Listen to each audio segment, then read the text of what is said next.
后来乡亲啊，这个流行感冒的预防社今仔日开始做咯。这届公费的疫苗全部升级，是4价的疫苗，防护力是大大来提升。这个第一阶段先来做这个国小到高中高级的学生以及医师人员。第二阶段12月初8是来做65岁以上的长辈者，甲满6个月学龄前的婴幼儿。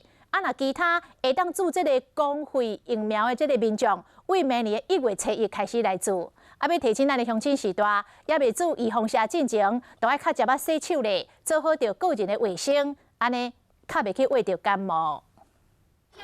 小朋友要注射迄刻，拢会紧张，拢会惊。那你看了没事啦？哦，老师还帮你拍了漂亮照片呢，哦。我们注射惊到拢要喊出来。第一阶段流感疫苗开始做，一透早刚找国小活动中心就非常热烈，老师拢陪小朋友来。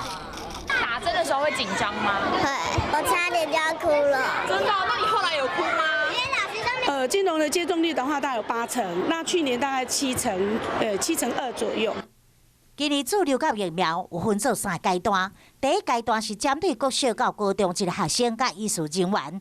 第二阶段咧是12月初8，以60岁以上的长者甲满6个月学龄前的婴幼儿为主，其他公费注射对象要等到明年1月初1。跑来跑去，传染得到的人更多的话，那传染力太多的话 ，case 重症的病例可能就会出来。所以大家讨论最后决定，以高传染的族群是当第一优先。医务人员本身也不一定是一个高危险、容易重症的族群，但是我们常常会接触病人，我们也可能会得病，我们也可能会把流感病毒会传染给其他人。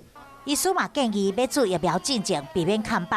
你等的时阵爱调整呼吸，放松心情，安尼会当减少胸针或者是想要吐的情况。